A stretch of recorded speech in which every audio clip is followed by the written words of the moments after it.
à tous et bienvenue sur la route du mariage. Aujourd'hui, le sujet qu'on va aborder, c'est quelle est la place de mon mari dans ma vie? Quand on rencontre cette personne qui va devenir notre mari, c'est vrai qu'on se dit que waouh, c'est une personne extraordinaire. C'est l'homme de ma vie, l'homme de mes nuits, l'homme de mes rêves et tout ce qui s'ensuit. Et c'est génial. Le problème, entre guillemets, si je peux dire, c'est que nous, les femmes, quand on aime, on réinvente la définition du mot aimer. On peut aimer avec tout notre âme, tout notre être. On peut tout sacrifier pour nos maris. Et des fois, ça nous fait perdre la raison. Ça nous fait accepter des choses qu'on ne devrait pas accepter. Ça nous fait aimer des choses qu'on ne devrait même pas aimer. Et on va au-delà de nous-mêmes pour satisfaire nos maris. C'est une chose. Le matin, c'est lui, l'après-midi, c'est lui, le soir, c'est lui. Quand on se couche, on pense à ce qu'on va faire demain pour lui. Quand on se lève, c'est comment il va, est-ce qu'il a mangé. Tout tourne autour de lui pour certaines femmes. Cette vidéo est vraiment pour tirer une sonnette d'alarme, même si c'est à une femme qu'elle réalise ce qui se passe. Ensuite, effectivement, quand au cours de nos vies maritales, nos maris nous blessent, nous font du mal, intentionnellement ou pas. Oui, mesdames, les femmes non mariées, ça va arriver. Je ne vais pas être un oiseau de mauvaise augure, mais ça va arriver. Et quand ce moment-là arrive, on se retrouve au bout de notre vie, en dépression.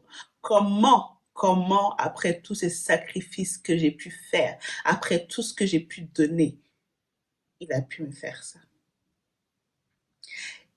Et on se trouve des fois dans des situations où on pleure, on est vraiment au bord des larmes. Et tout ça à cause d'une chose. Parce qu'on a donné nos cœurs à nos maris. On a fait de nos maris nos priorités numéro un. J'ai une question à vous poser.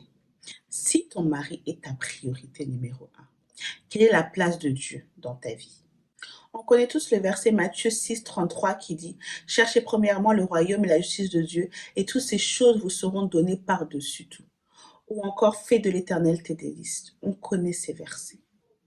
Mais néanmoins, quand on arrive dans ces situations-là, la Bible ne nous dit pas « Fais de ton mari tes délices » ou « Fais de ton mari, les désirs de ton mari tes délices ». Non, elle dit « Fais de l'éternel tes délices ». Et on rentre dans une matrix où, oui, on aime Dieu, hein, mais le mari, on doit le satisfaire quoi qu'il en soit. Mais aujourd'hui, j'aimerais vous rappeler une chose. Nous servons un Dieu jaloux. Tu peux aimer ton mari, hein, mais avant tout, sache que tu sers un Dieu jaloux qui dit « Tu n'auras pas d'autre Dieu devant ma face. » Car oui, en faisant ça, tu fais de ton mari ton Dieu. Je vais peut-être choquer, hein, mais tu fais de ton mari ton Dieu. Et bien évidemment, tu ne gardes pas ton cœur. Ton cœur n'est pas gardé, tu as offert ton cœur à ton mari. Et quand tu donnes ton cœur à ton mari, tu vas voir que ta joie et ton bonheur dépendent de ton mari. Quand tout se passe bien à la maison, hallelujah, tu es la femme la plus joyeuse, la plus rayonnante. Quand il y a quelque chose qui se passe pas bien, ou il y a quelque chose qui ne va pas, on te voit pleurer, on te voit venir à l'église, la tête baissée, on te voit aller au travail, ça va pas, mon mari a fait ça, mon mari a fait ci, on te voit murmurer. Mais qui est la source de ta joie? Qui est la source de ta joie? Véritablement. Qui est la force et la source de ta joie? C'est Dieu, c'est pas ton mari. Aujourd'hui, vraiment pour te dire que ta joie doit être céleste et non pas terrestre. Je vous parle de ce sujet parce que moi, j'ai été dans cette catégorie de femmes. Quand je me suis mariée, j'étais dedans, numéro un. Jusqu'à temps que j'écoute un message d'une maman pasteur et je me suis dit non.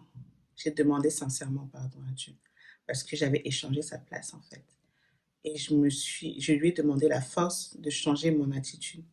Donc des fois, ça donnait des choses un peu bizarres. Je peux me disputer ou être en désaccord avec mon mari.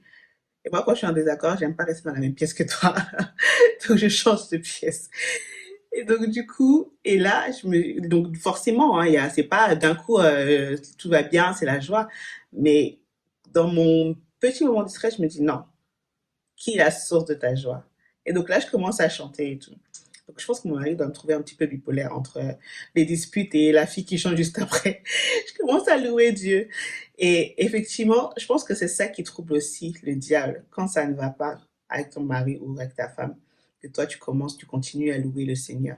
Parce que tu lui montres que, oh, oui, il y aura des hauts, il y aura des bas, il y aura des disputes, c'est sûr. Il y aura des désaccords, c'est sûr. Mais quoi qu'il en soit, moi, je louerai mon Seigneur. Et quoi qu'il en soit, ce sera mon Seigneur qui sera ma priorité. Donc, mesdames, ce message, c'est vraiment pour vous. Continuons à aimer nos maris, à être soumises, à tout faire, à faire notre possible pour que nos foyers soient harmonieux. Mais n'oublions pas une chose, mettons Dieu au-dessus de tout. Mettons Dieu au-dessus de notre mariage et mettons Dieu dans nos mariages. C'est très important. Je vous souhaite une excellente journée. À très vite.